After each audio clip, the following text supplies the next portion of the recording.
अगर आपके पास MA MSc या BS 4 ईयर्स डिग्री है, मिनिमम 16 ईयर्स ऑफ एजुकेशन अगर आपकी कंप्लीट है इन सब्जेक्ट्स में जो नीचे मेंशन है। बिस्मिल्लाहिर्रहमानिर्रहीम, अस्सलाम वालेकुम जी, welcome to another video. I hope you are doing well.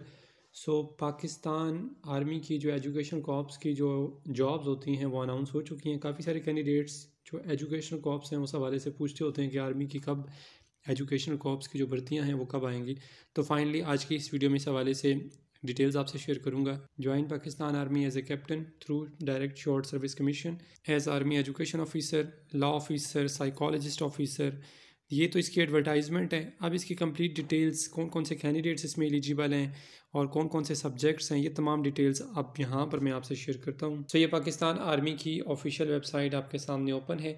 अब इसमें कौन कौन से डिग्री होल्डर्स एलिजिबल हैं, कौन कौन से कैंडिडेट्स अप्लाई कर सकते हैं, इस हवाले से कंप्लीट डिटेल्स शेयर करूँगा। एंड प्लस इसकी जो ऑनलाइन एप्लीकेशन की जो वीडियो है वो भी इंशाल्लाह मैं अपलोड कर दूँगा और उसका लिंक भी डिस्क्रिप्शन में डाल दूँगा। एंड प्लस इसके अलावा अगर आप हमारी सर्विस लेना चाहते हो ऑनलाइन एप्लीकेशन के हवाले से, उसके लिए आपको डिस्क्रिप्शन बॉक्स में इंस्टाग्राम का लिंक मिल जाएगा। इंस्टाग्राम लिंक के थ्रू आप मुझसे कांटेक्ट कर सकते हैं इंस्टाग्राम पे। देन आप अपनी ऑनलाइन एप्लीकेशन हमारे थ्रू 400 में सबमिट करवा सकते हैं। अब यहाँ पर जो एजुकेशन कॉर्प्स है उसमें सिर्फ़ और सिर्फ मेल कैंडिडेट्स एलिजिबल हैं, पूरे पाकिस्तान से अप्लाई कर सकते हैं। अगर आपके पास MA MSc या BS 4 ईयर्स डिग्री है, मिनिमम 16 ईयर्स ऑफ एजुकेशन अगर आपकी कंप्लीट है इन सब्जेक्ट्स में जो नीचे मेंशन है, कंप्यूटर साइंस, फिज़िक्स, मैथमेटिक्स, जियो और political science, history, Islamic studies, Arabic, management sciences, library sciences, Pakistan studies and education. ठीक है, ये सारे आपके टीचिंग फैकल्टीज़ के सब्जेक्ट्स हैं।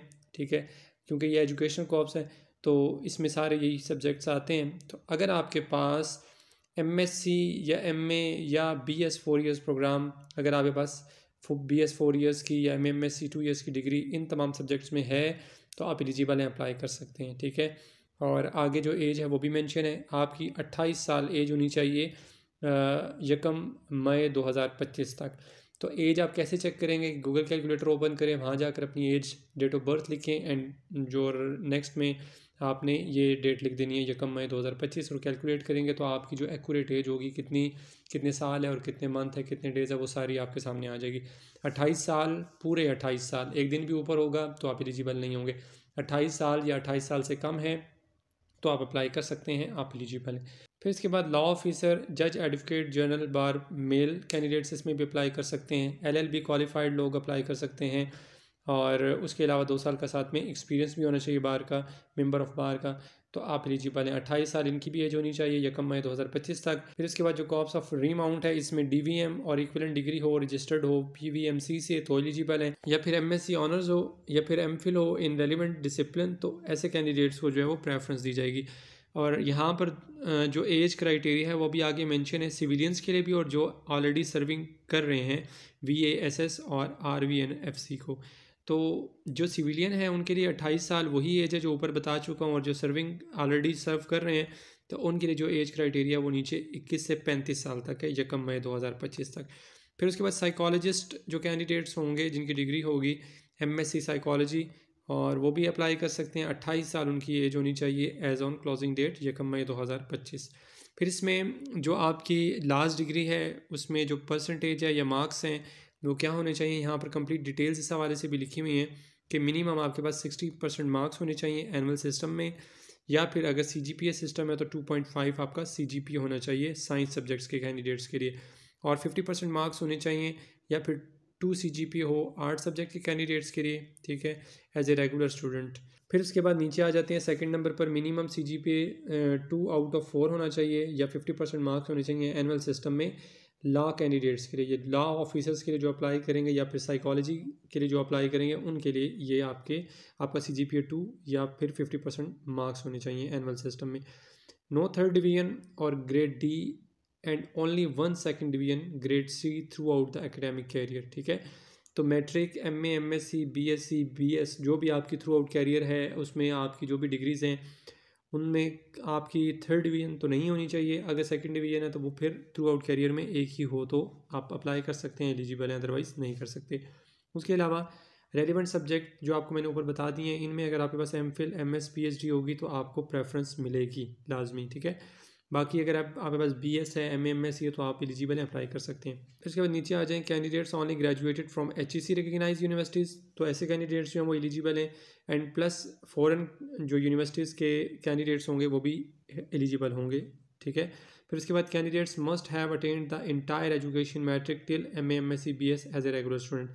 अब ये भी आपने इन चीज़ों को आपने लाजमी मेक श्योर करने हैं, पहले इनको पढ़ लेना है, उसके बाद आपने अप्लाई करना है। देखिए यहाँ लिखा है कि ऐसे कैंडिडेट्स जिनके पास अगर उनके थ्रू आउट कैरियर में मैट्रिक से लेकर टिल मास्टर MS BS जो भी आपने किया हुआ है वहाँ तक एक भी आपकी डिग्री जो है वो अगर एज ए अगर आपके प्राइवेट स्टूडेंट के तौर पर एक भी डिग्री अगर आपने हासिल की होगी तो वो कैंडिडेट्स एलिजिबल नहीं होंगे। Candidates must have attend the entire education, जो कैंडिडेट्स भी अप्लाई करेंगे उनकी कंप्लीट एजुकेशन मैट्रिक से लेकर BS MSc MA तक एज ए रेगुलर स्टूडेंट के तौर पर होनी चाहिए, तब आप एलिजिबल हैं, अप्लाई कर सकते हैं, ठीक है।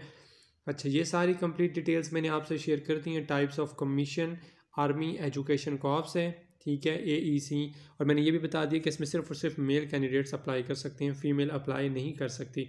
बाकी रजिस्ट्रेशन आपकी जो है वो 2 दिसंबर से स्टार्ट होगी। आज मैं वीडियो बना रहा हूँ तो 1 दिसंबर है, 2 दिसंबर से इसकी जो ऑनलाइन रजिस्ट्रेशन है वो स्टार्ट हो जाएगी। तो इंशाल्लाह इस पर ऑनलाइन एप्लीकेशन की वीडियो अपलोड कर दूंगा, उसको वॉच करते हुए आप अपनी एप्लीकेशन खुद सबमिट करना चाहें तो कर सकते हैं। अदरवाइज़ अगर आप हमारी सर्विस लेना चाहते हैं तो भी आप हमसे कांटेक्ट कर सकते हैं, डिस्क्रिप्शन में आपको लिंक मिल जाएगा। और उसके अलावा यहाँ पर जो आपका रजिस्ट्रेशन और रजिस्ट्रेशन प्रोसीजर के हवाले से वैसे मैंने आपको बता दिया, बट ये यहाँ पर लिंक भी दिया हुआ है joinparkarmy.gov.pk, जो मैंने वेबसाइट ओपन की हुई है, इसके थ्रू आप अप्लाई कर सकते हैं। कल तक जो है वो पोर्टल अपडेट हो जाएगा। और उसके अलावा जो कैंडिडेट्स एकेडमिक इंटेलिजेंस टेस्ट के हवाले से पूछते हैं या पार्लियामेंट्री मेडिकल टेस्ट जो है उसके हवाले से फ़िज़िकल टेस्ट, सारी डिटेल्स यहाँ पर मेंशन है, इसको भी आप एक दफ़ा गौर से देख लीजिएगा। जो आपका इंटेलिजेंस टेस्ट है उसमें यहाँ पर लिखा है on multiple choice questions will be conducted at army selection and recruitment centres. आपके नियर बाय जो भी आर्मी के रिक्रूटमेंट सेंटर्स काफ़ी सारे हैं, हर एरिया में हैं, तो जो भी आपके करीबी होगा तो वहाँ पर आपका जो टेस्ट है वो कंडक्ट किया जाएगा, ठीक है। और उसमें मल्टीपल चॉइस क्वेश्चन जो है वो आपसे पूछे जाएंगे, ठीक है। और उसके बाद जो आपका मेडिकल टेस्ट है वो भी आपके जो इनिशियल मेडिकल टेस्ट है वो भी आपका जो करीबी जो भी आपका वो रिक्रूटमेंट सेंटर होगा वहीं होगा। और उसके बाद यहाँ पर फिजिकल टेस्ट के हवाले से डिटेल्स भी मेंशन है, प्लस जो रनिंग के हवाले से डिटेल्स हैं वो भी पुशअप्स, सिटअप्स और चिनअप्स, ये सारी डिटेल्स मेंशन है कि 9 मिनट में आपकी जो रनिंग है वो 1.6 किलोमीटर आपने उसको कवर करना है। फिर इसी तरह आपके जो पुशअप्स हैं वो आपके जो है वो 10 रिपीटिशंस इन 2 मिनट्स, ठीक है। और सिटअप्स जो हैं वो 10 रिपीटिशंस इन 2 मिनट्स। और सिमिलरली चिनअप्स ये हैं 2 रिपीटिशंस इन 2 मिनट्स, ठीक है। तो ये आपने सारी जो है तैयारी अपनी कर लेनी है। और इसके अलावा अगर आपको कोई भी क्वेश्चन हो तो आप जो आपके करीबी आर्मी रिक्रूटमेंट सेंटर्स हैं आप वहाँ से जाकर इन्फॉर्मेशन ले सकते हैं। अदरवाइज़ अगर आप कमेंट करेंगे तो इंशाल्लाह मैं भी उस हवाले से डिटेल्स आपसे शेयर कर दूँगा। कंप्लीट डिटेल्स मैंने आपसे वैसे शेयर कर दी हैं। कोशिश कीजिएगा इस वीडियो को उतना वॉच कीजिएगा कि आपके माइंड में कोई भी क्वेश्चन हो, उस कोई भी क्वेरी हो तो उसका आंसर आपको यहाँ से मिल जाए। वैसे तो मैंने सारी डिटेल्स आपसे शेयर कर दी हैं, बट फिर भी कोई क्वेश्चन हो आप कमेंट में पूछ सकते हैं। इसके अलावा नेक्स्ट वीडियो तक के लिए अपना बहुत सारा ख्याल रखिएगा और दुआ में याद रखिएगा। अल्लाह हाफिज़।